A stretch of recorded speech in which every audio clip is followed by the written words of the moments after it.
Richo says, as I've gone past 40, I've found I don't recover anywhere near as fast as I used to. I currently train roughly every second day, and quite often I'm still sore and am unable to loosen up, and it inhibits movements, and sometimes it means I'll have to skip things and do something else. I stretch every day and do a little bit of foam rolling as needed. My diet is pretty good. Sleep could improve. Okay, this is a really common question. Obviously, as we age, we reduce our ability to recover. Our body is not working as well. Injury rates increase. We get a bit stiffer and sorer, and our joints start to make a little bit more noise. So there are three things that we can do here. Firstly, we can reduce the stimulus. That is, we can reduce the amount of exercise that you're doing. The second thing is we can increase our adaptation to that stimulus. And the third thing is we can do more recovery work. So let's break these first three things down. The first option is to reduce the stimulus. Now that means doing less exercise. And based off exercising every second day on average, I don't really think this is on the table, because we know that to a point more exercise is better. And of course, there's a law of diminishing returns, but you need to keep the exercise habits up. So let's take that one off the table. So we're not going to focus on reducing the amount of exercise we do. So if we look at the second thing here, that's adapting to the stimulus. So how can we improve our ability to adapt to the stimulus? Because when you exercise, it's applying a stimulus to your body. That stimulus then needs time to recover. Then there's an adaptation. And if we can make that better, then you won't feel sore as much. Your recovery will be better. Your injury rates will be down. And you get all the benefits of exercise and really try and minimize the downside or the negative effects of the exercise. So let's talk about how we can improve our ability to adapt. The less training that you do, or the less exercise you do, the more general it has to be.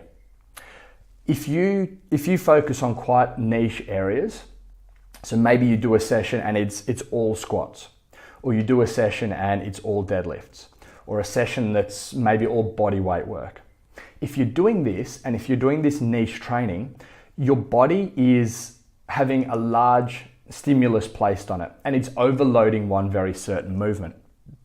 Now, not only does this overload this certain movement, these certain muscle groups, and therefore cause excessive soreness, but it also means that you're neglecting other areas.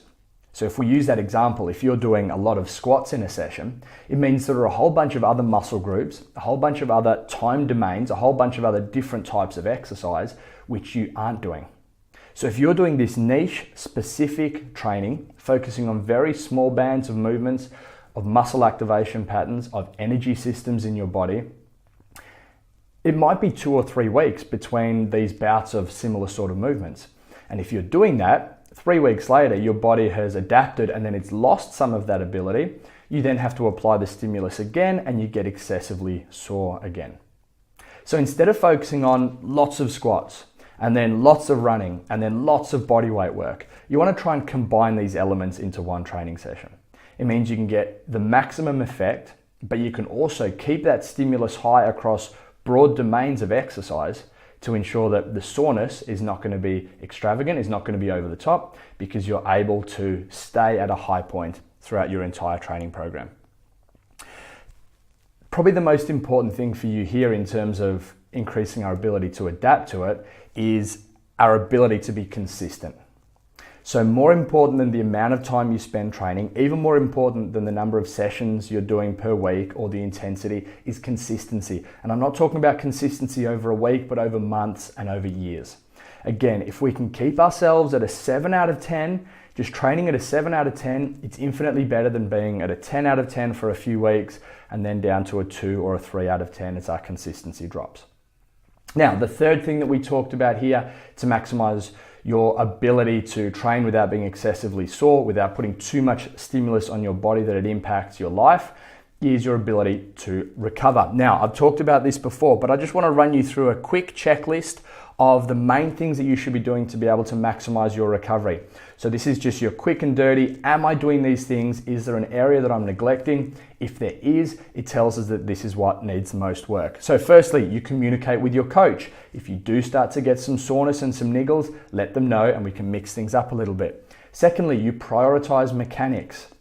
You don't just get the reps done, you do them with quality, because quality movement is efficient and it's also safer. It's less likely to cause you damage.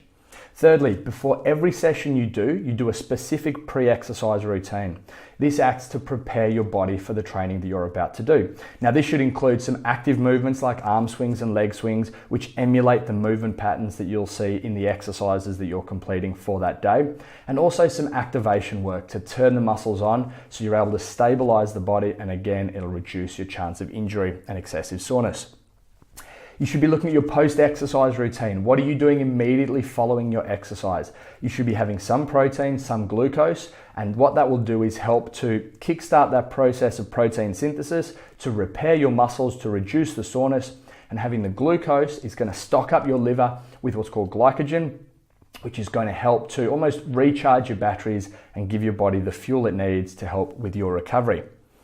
The next thing you should do, we're now talking post-exercise, you should do specific drills, specific movements, and specific movement therapy to be able to fix the underlying causes of any movement faults that you've seen during that session. So, for example, if you're squatting and your knees fall in, we can do a bit of detective work and discover that this is because there are certain imbalances in your body. These things will cause excessive soreness and increase your chance of injury. So you should be doing something which is going to help to correct that imbalance. Also, after exercise, you should do some recovery work.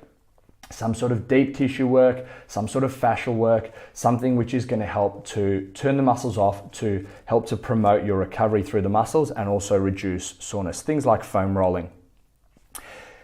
If we then look at a more long-term macro level, you should be having deload weeks. So a deload week is where you exercise at about 75% of your normal volume, 75% of your normal weight, 75% of your normal intensity. Now, you will use this if you are training consistently and with intensity.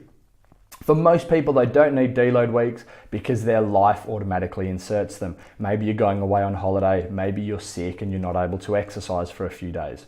But if you are training consistently and with intensity, a deload week every 6 to 8 weeks is a really good idea. If we zoom in a little bit more, you can also have deload days. This is where you are maybe in the middle of the week, having a week that's a little bit more recovery, where you're still exercising, but that exercise session is not having as much impact on your body. You're still moving, you're still helping to promote your recovery, but you're not adding an extra stimulus that your body has to recover from. So we can cycle our training intensities over the space of a week. If you're injured, don't stop training. Use movement alternatives to hold on to the same movement patterns and to still get the stimulus of the session. This will ensure that you're staying consistent, you're not losing your abilities, because if you do, when you then start training again, you will experience that excessive soreness. You should be following balanced programming, both in the micro in terms of each individual session, a good balance of different movement types, not overtraining a certain thing. For example, not doing too many pressing-based exercises and not balancing out with a pulling-based exercise. So follow balanced programming in the micro, in the session, and in the macro in terms of a broad range of different sessions that you're doing over time. The sleep is really important and probably the most important thing. At least 8 hours of sleep per night is the recommendation. It changes based on age. If you're younger, you'll need a little more. If you're older, you need maybe not so much. This, I think, is the lowest hanging fruit. If you were going to change only one of these things, it would be sleep. And finally, your nutrition. In particular, looking at things like your omega-3 to omega-6 ratios. What does this ratio look like? Are you able to promote your recovery by having enough of the healthy fats? Are you getting enough fresh fruit and vegetables and micronutrients to help your body to recover? Okay, so have a look through this checklist, identify what it is that needs the most work for you, because chances are there are 1 or 2 things which could be quite easy to address, which will really improve your ability to recover.